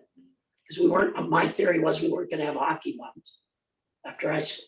If you didn't have university classes, because the high school kids didn't know, the guys, we would go to the Shriners Hospital for outpatient morning on Thursday mornings. And we play all those kids floor hockey. We never won one floor hockey game. Couldn't beat them. But that was, and then we give stuff out, autograph stuff to them. And so our kids were part of the community, got to be, all kinds of promotions that we'd have. They'd go and do those things. That would be part of their monthly calendar. So for a real core of people, we became, and then McDavid comes on. Like, not only did he fill our rink, but he filled everybody's rink. But that's a story in itself that we should talk about too, because I had to make some, and we had some trouble for a few years, and I take total blame. We weren't very good for a few years, and specifically I was the cause. I had a daughter that was very, very seriously ill. She had aggressive Crohn's, a lot of major surgeries. She's in intensive care for 13 days. And I was spending all my wife and I, she would fly in for a week or two. We used to take a car to the airport and our planes would pass. And I should have delegated a lot more. And I wasn't, I really discovered a lot because I flew home from one day and I looked at myself and I said, this is not right. And I talked to my wife about it. By not doing the right things, we suffered for a few years with future prospects. And I drove to Erie one day after flying back and called a meeting. I said, the sheriff's back in town. We're going to go about this. We're going to have people, hire people, delegate things, and we're going to organize this so we can be a competitive team. And so we had our ups and downs. And then, as you ask how the people, I remember when we were playing Barrie to win the OHL, and the owner of Barrie at the time came to me when our rink was just jammed, that old rink. They were hanging from rafters, and the fire department turned their heads. And he came to me and he said, Sherry, when you first came here, I thought I'd never work. And I see this. And you know how crazy those fans would get. And we'd have a little band in there from high school to get them going. And I remember when we were playing Barrie, the fifth, we ended up winning the game to win it. When the team came back on the ice, they were cheering so loud and so long that you know how you announce, the announcers will announce things and then couldn't hear it. And the only way we could get everybody to shut up was to play the national anthem. It was so loud, it was so loud. And that's when their owner came to me and said, I haven't seen this since.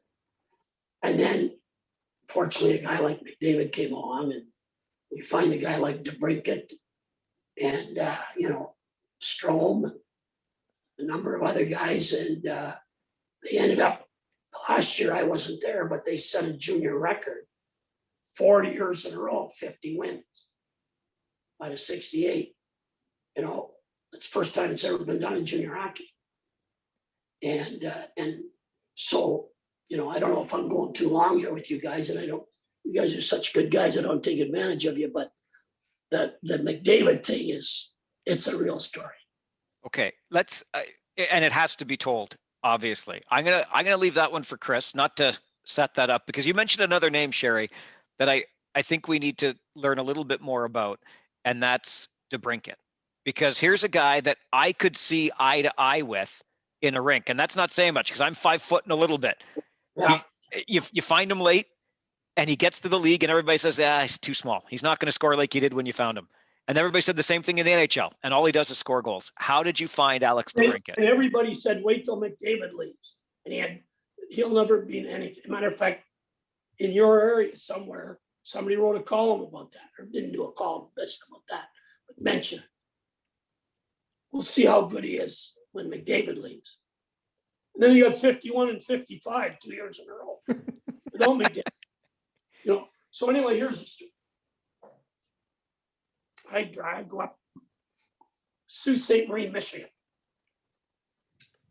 And one of our prospects, I can go up there and see one of our prospects there, one of our prospects who was playing in that, in the Northern League there.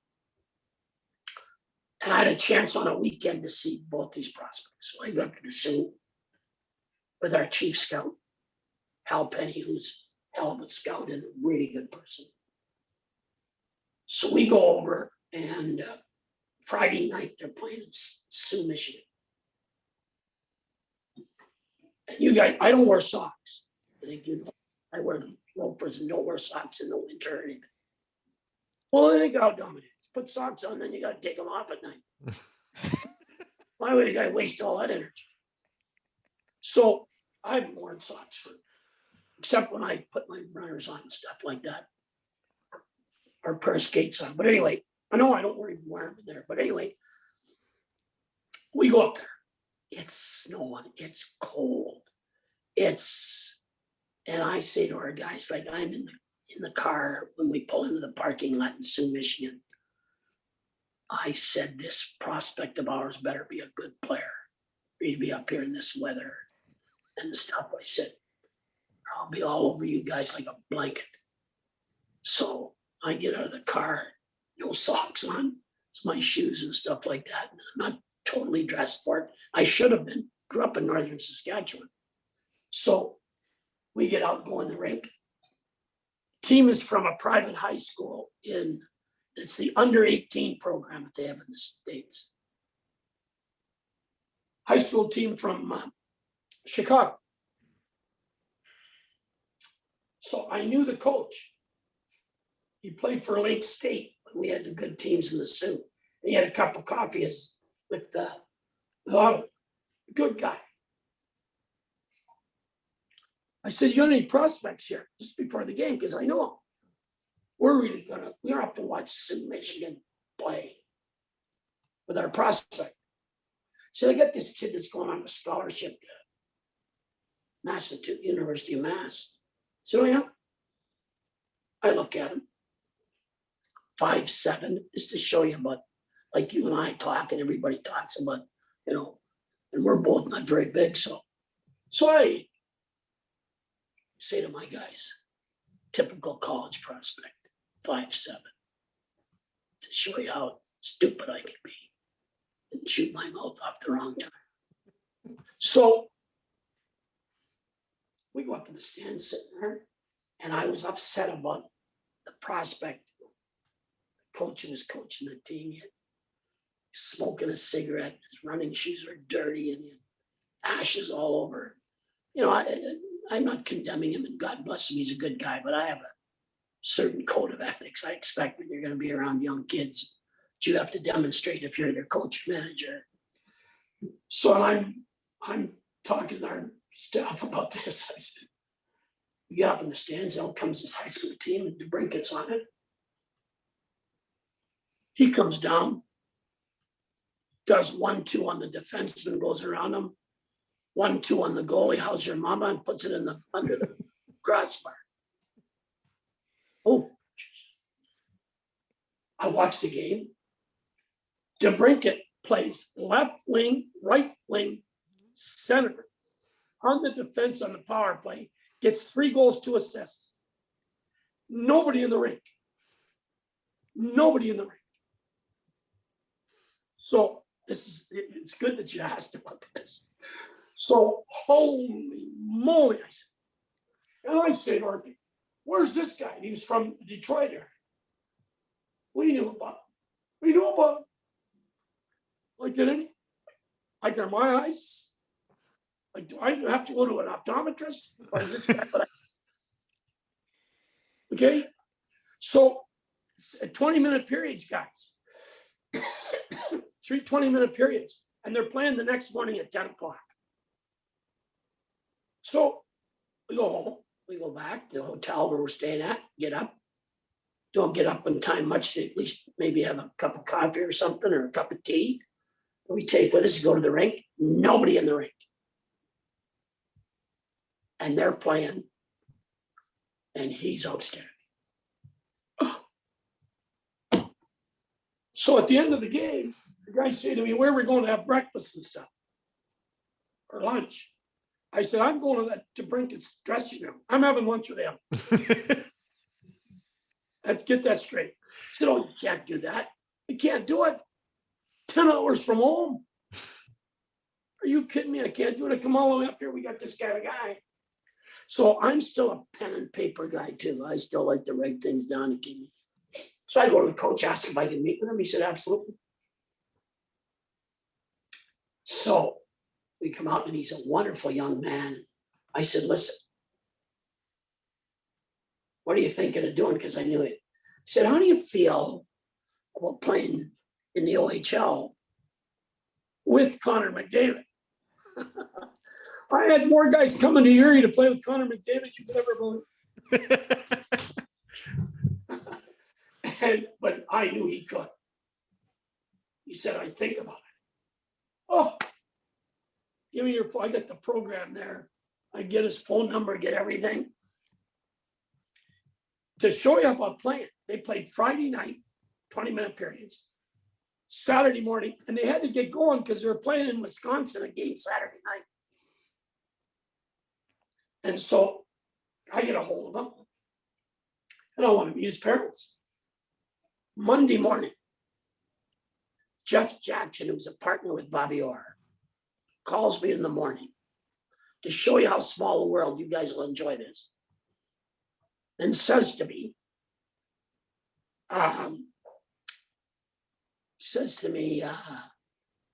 what do you think of DeBrincat? I said, Jeff, you wouldn't know DeBrincat if he stood in front of you. He said, well, I got a friend whose son plays on that high school team and saw you talking to DeBrincat. That's all the world is. Okay? Make a long story short, we meet with the parents 2.5 hours in a coffee shop, and he commits to us. But we can't announce it because he's not in the draft, but you have to invite him to camp, and you don't get the invitations to invite him to camp until after the draft. And then Herbie doesn't send me the paperwork. And I had more things to say to him than you could imagine. I want to apologize to him for it.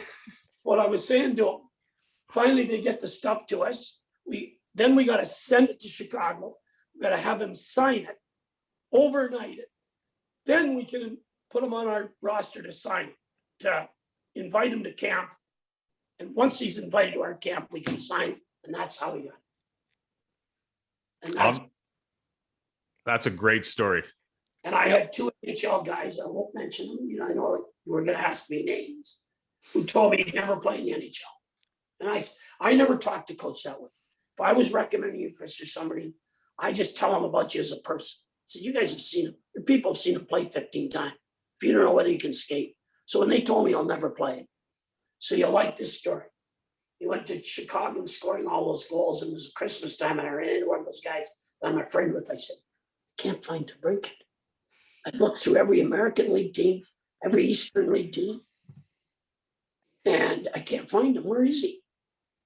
Well, I can't tell you on the air what he said because it was pretty descriptive. So I'm sorry that I kept you guys this long. I didn't mean to do that. Listen, this podcast is called OHL Stories, and I can't believe it's taken us this long to get Sherry Bassin telling stories on this podcast. I guarantee Firewall and I at least have 3 more questions we need you to answer, and at least 3 more stories. And we haven't even brought up the guy who you just talked about in Connor McDavid, maybe the easiest recruiting job of your career. Just show highlight films of 97 skating around that rink. But the late, great Dale Hawerchuk, he had the famous quote compared to McDavid, said he skates like Bobby Orr. He's got vision like Gretzky and hands like Lemieux. Those are some big shoes, but in Erie, at least, and now in the NHL, he's filling those shoes. What did you see in your time from your good friend, Connor McDavid? Well, this is funny because I have a story about Hawerchuk too. That's too bad we can't. He's a personal friend of mine because he's from Oshawa, at the Oshawa Generals. You can tell that one too. And got drafted. I'll tell you that. I want to talk about that later, but that's a heck of a story about Hawerchuk. Because I was the one then that made Cornwall. They were in the Quebec League, drafted in the Ontario League. I went to Hawerchuk. They weren't going to let Hawerchuk play junior B because the system says you had to. Said this guy's too good. Went to play. I also was directly involved getting Mike Keane and I coach the junior B team here in Oshawa. He scores 33 goals in junior B, Hawerchuk, and gets drafted. Cornwall, whatever points they got would come in and wherever they slotted in our league and draft Hawerchuk, which means if Kitchener would draft him or anything, he's never going to play in our arena. I went ballistic. I went to Dave Branch, and I was the cornerstone of saying, these guys, if they're going to draft in our league, they're going to play in our league. They're going to play in Quebec. They're going to draft Quebec. And they made the decision to come to our league. And that's how I became friends with Hawerchuk. Because I met with his family, I knew his parents, and what a loss this guy was. This guy was a special guy. And but anyway, so now we got a team. Remember I told you before, and that this business about making the playoffs. So we had a team, likely could have made 8th place, maybe 7th place if everything went, And early October, they say to my staff, says, you got to come and see McDavid. And I had a dog, Newman, that everybody knew. Like everybody knew, he Platteville everywhere. Guest of the week at the Hilton for 1 week, because he traveled everywhere. So everybody knew Newman. He'd come to the game for me. So I go to watch McDavid. First shift, he comes, gets the puck. It's another one of those 1-2, how's your mama? Beats everybody. He was 14, I think, at the time. He was going to be 15 for a couple of months, if I remember correctly. Comes out for the second shift. I mean, if your eyesight wasn't good, you could just listen to him skate. So I'm sitting there not saying very much, like it's so obvious what this guy's about. so obvious. And I really liked his personality he gave there. Like, he never said anything. Like, he scored a few goals and stuff, and they were ahead in the team, and he like didn't want to go to the bench and all that sort of stuff. But didn't want the huddle, like went right back to center ice. I just liked all that stuff. Couldn't help it. Like, so there's an intermission, you know, in minor hockey between second and third period. So Scott said to me, "What do you think of McDavid?" "What do I think of McDavid?" I said, "My dog Newman, after 2 shifts, pulled the chain and said, 'We've seen enough, let's go home.'" So I said, so after the game, I call over assistant manager and stuff, you know, "I got some ideas here. I'm going to go to Erie tomorrow, and I think you should come with me." So we go, and I've been thinking about this all night now. Thinking, if everything goes right for us, we make 7th place, we're going to play one of the top teams, and we're going to be out in 5 games maximum. Like, what's that all about? So I sit down with everybody. I said, we had McKay who scored 49 goals. I said, he wants an opportunity to go play with him. We had an all-star defenseman who were aging.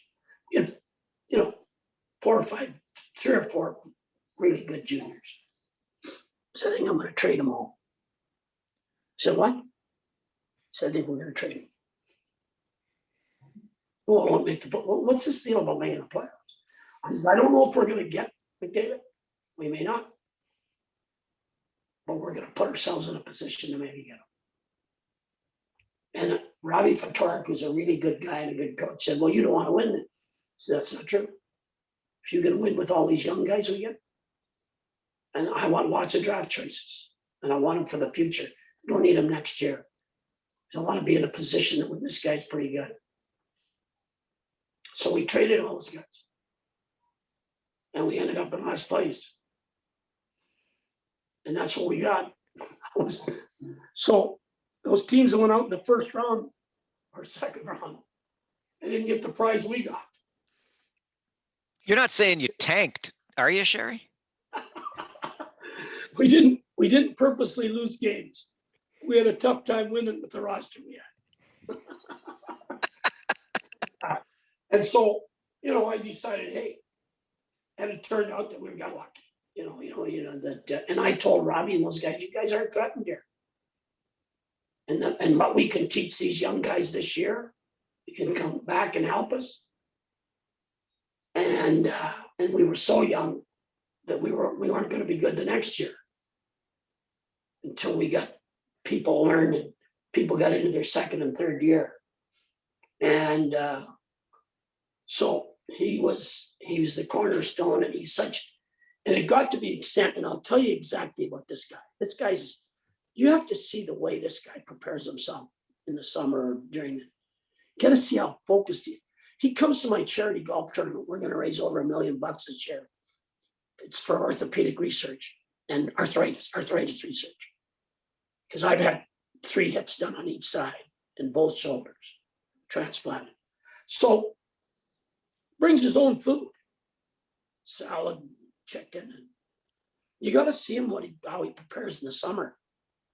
I mean, so now here's the best story about him that you guys will love. So we're playing in Guelph, packed rink everywhere we went, it was packed. And it's not very nice out. It's storming, and his dad wasn't feeling great. So his dad left with a couple of minutes to go, and his mom back, and so forth. After the game, you know that lobby where you come out of your dressing room in Guelph? Jammed. And you got to see the people outside. So I go back in and said, Mac, place is jammed up there. I said, we can take you out a back door and get you on the bus. We don't have to worry about this. And you know what he said to me? He said, no, Bass. I was a little boy once too. And went out there for 45 minutes.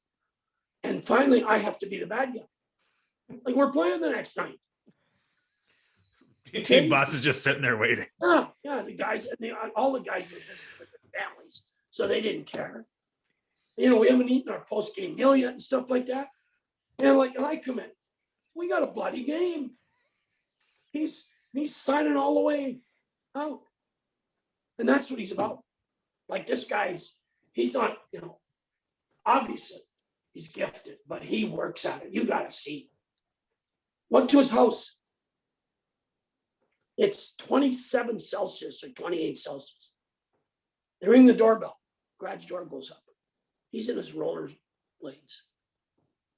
When I tell you perspiring, you'd have thought he was hit with a bucket of water. And he goes up this one chute and comes down, fires a bucket. Goes up the other side of his garage. It's his house. What are you doing? Like, he said, my shot's got to get better. All by himself, no TV cameras, nobody there. I said, garage doors, like, it's hot. No, I want the garage door done. All by himself. He said to me, what else have I got to do? He said, all my friends are working. Why wouldn't I be? It still takes time for me. We text or something at least once a month and talk about things or talk on the phone. Never forgot his roots. Still got his high school buddies. Like I said about Mike Richards, this guy's a special guy. He's not only a talented player. It's not his fault either, right? It's not his fault. That's right. You remember, that's right. Good on you. So anyway, there's a lot more things. I didn't mean to take this much time with you guys. You guys are such good guys. But this was, I got a million other things I could talk about in my career, but the game was good to me. I can't forget it. I listened to your podcast with Mackenzie. I remember when Mackenzie started, Bob Mackenzie. I was in your head coach and general managers in Bob Mackenzie's house trying to recruit him.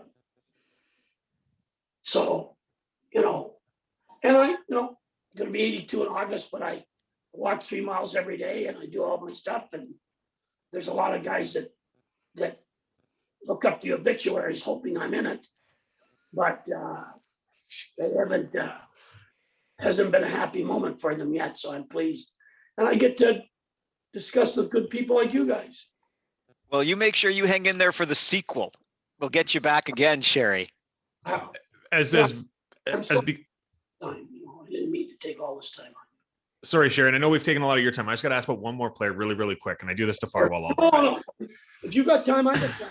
But my brother we grew up in Palmerston. He played Huron-Perth Lakers, AAA. He's a 91 birth. I'm sure you know exactly where I'm going with this right now, but a guy in the National Hockey League who's just coming off a Stanley Cup a couple of years ago, he has the nickname The Factor. But when you drafted him as an Erie Otter, he was known as Snook O'Reilly.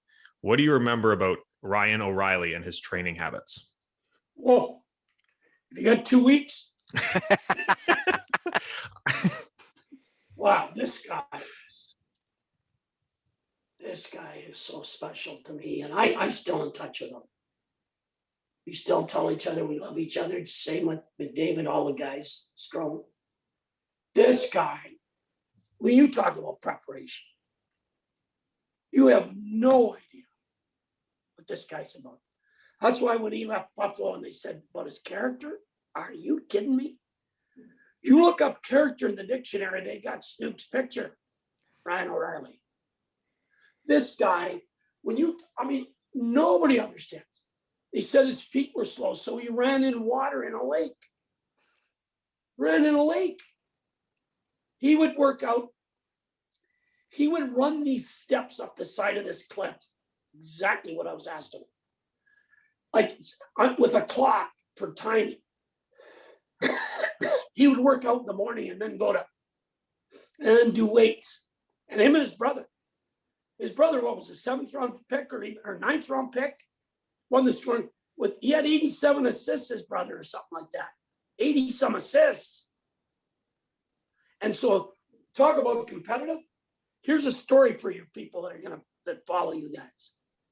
After the workouts, we used to go in this room with these soft mattresses, 2x4 cross. And you walk up and down this 2x4. A guy's at the end with a sand pail with 25 golf balls. And as you're walking up and down the board for your balance, they throw you a golf ball, you got to catch it, you got to throw it back in the can. And the guy that gets the most in that pail wins the competition. And if you fall off the board, the game's over, the other guy wins.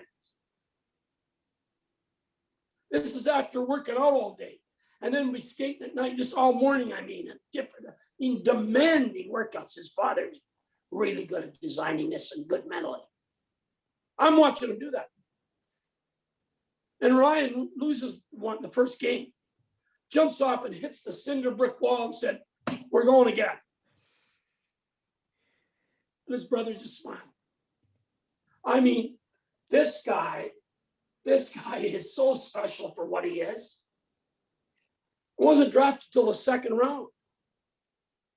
And I said, the 15 teams at that time, or whatever it is, at the end of the round will regret not picking him. And everybody set his feet. He went into Colorado. Actually, it was too good, because he made him as an 18-year-old. And his own quiet, he said to me, "I'm going to give it a shot, Sherry. I think I got a shot if I prepare myself." Never said that publicly, just said it to me very quietly when I was visiting. I mean, oh my, ever glad you asked about that, you guys. Oh my God, like he is special. Special. When he was playing AAA with my brother, their game plan whenever they were losing was just give Snook the puck. That was the coach's directive. If you're losing, just give Snook the puck. That's your it. Your brother have a lot to know about him then too. Good on him. Your brother's got to be a special guy then, because to play with it, this guy he's a special guy to this day. When that bus accident in Humboldt, I grew up 75 miles, oh, not even that, a little bit over an hour away from that Humboldt, an hour and a half maybe. I called Snook, Ryan O'Reilly, Connor McDavid, and said, "I think we should go out there." And you know what they both said in separate calls? "When are we going? Get it done." And you should have seen those people there. Unbelievable. I mean, you guys really hit it on the head. That's why you two guys, the league is really lucky about how dedicated you guys are, how hard you work for this league to let us know, and good on you guys. So let me shut this off. Well, that's why we call you, Sherry, because when people stick around to the end of this, they can hear one of the greats in this game talk about how, we're trying to carry your lunch from now on. I just like the ringtone. I want to tell you guys something right up that I've known you guys, and I know we talk about being prepared and dedicated. Nobody more so than you guys in what you do in your own. And you guys should be proud of yourself, because there's a difference between being liked and respected. Okay, a lot of people aren't. People used to say, "Sherry, there's a lot of guys don't like you." Say, line up and buy a ticket. I'm not here to be liked. If you can be both, great. If you can only be one, be respected. You guys should be proud of yourself. You're respected and liked, and good on you guys. Sherry, we really appreciate this. It's great to get this kind of time with you, and thank you so much for doing it. Well, listen, thank you. It's a privilege, and the very best. You guys keep punching, and hopefully we'll see each other.